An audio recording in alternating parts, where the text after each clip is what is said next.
Missing Aubrey Dameron since March 2019. Evil doesn't discriminate.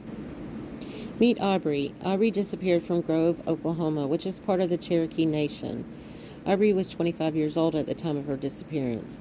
She was also known by the nickname Shorty, which is kind of ironic because she was 5'10". Aubrey was very close to her uncle, Christian. Christian and Aubrey had very similar experiences in being bullied, harassed, chased, and so forth because they were different, because they were a part of the gay community. Aubrey was transgender. At a young age, she knew that she wanted to be a female. As time went on, she began the transformation of becoming a female. She went and sat Christian down and stated, "I am going to become a woman." And Christian's response was, "Can I still call you Shorty?" And I just thought that was the sweetest thing ever. She said, "Of course, I will always be Shorty." Like most heritages, Native American communities are not very, how do I want to say, accepting of the gay community. Aubrey loved her heritage, but she also wanted to become the person that she knew she needed to become. Aubrey began a relationship online and met the person, ended up moving to another state to live with him. Apparently, the relationship was very, very toxic, and Aubrey had enough, packed up her stuff, and moved back to Grove, Oklahoma, and moved in with her mother, her mother's boyfriend, and her brother. Now, doing research on Aubrey, I found conflicting dates on the day of her disappearance. I've seen March 9th, March 11th, and March 13th. I'm not sure if she was missing since March 9th, but her mom didn't report her until March 11th. I don't know. What if the story is, March of 2019, Jennifer, Aubrey's mother, got up to go use the restroom. At 3:30 a.m., she saw her daughter dressed all in black walking out the front door, and she asked Aubrey where she was going. Aubrey stated, "I'm going to meet someone." This is kind of out of character for Aubrey because she wouldn't go out at 3:30 a.m. to meet anyone. This just wasn't something that she would do. This is where the conflict comes in, because from that time forward, there has been nothing. Aubrey has disappeared. She's vanished. No trace. No nothing. This is Aubrey's Facebook page about her missing.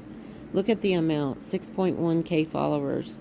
326 following. That's a very low number. Very low. Especially for someone who's missing in our country. Now, the conflicting stories of her disappearance. Her mother filed the report but never followed up with anything. There's only one interview that her mother did a year after her disappearance to News Nation. Her mother stated that she knew that Aubrey was unalive, and she has accepted that. Her aunt and uncle are the ones that have gone to the police station trying to find out any updates, what they can do, what do they need to do to find Aubrey. A captain at the time told them that they're not doing anything about the case because she's not missing, and that it's part of her lifestyle. Imagine sitting there in the police station and an investigator or a captain looking at you, telling you they're not going to do anything about it.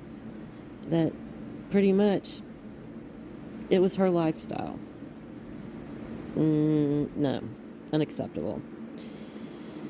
Her aunt and uncle have done so much of trying to get the media coverage and try to get some sort of information out there about Aubrey being missing.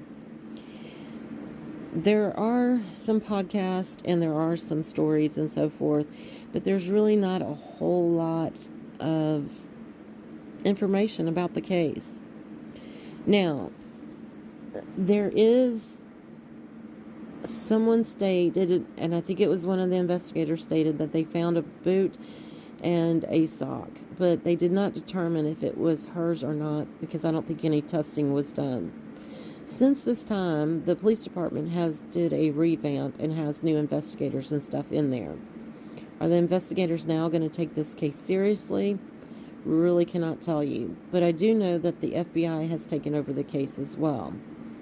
Has there been any results of the case? No. This is Aubrey's missing flyer. Also, if you have any tips or leads, please contact the Cherokee Nation Marshals, and the number is provided. I do want to say that the Native American community and the missing is pretty much a breeding ground for serial killers and so forth, because they know missing women from the community just is not going to be taken serious, that their case isn't going to make the headlines and so forth. Is this a breeding ground for human trafficking as well? Cannot answer this. How does someone go missing in our country with no one knowing any details whatsoever? Why was her mother and the mother's boyfriend and the brother not brought in for questioning, lie detector tests, whatever it takes? Nothing was done at all. We're coming up to 6-year anniversary in March of 2025. And there's still no answers to her case. I did see on one podcast that they were stating that the mother's boyfriend confessed to killing Aubrey. I don't know. I have not seen anything that can document that, or that it's true or not true. I don't know. If that was the case, then he would have been arrested by now, I would assume, but I don't know. Now, what are your thoughts on where Aubrey is? To be honest with you, I think that her mother and the boyfriend had something to do with her disappearance. I have a strong gut feeling that the boyfriend is responsible for this and that the mother is covering the boyfriend.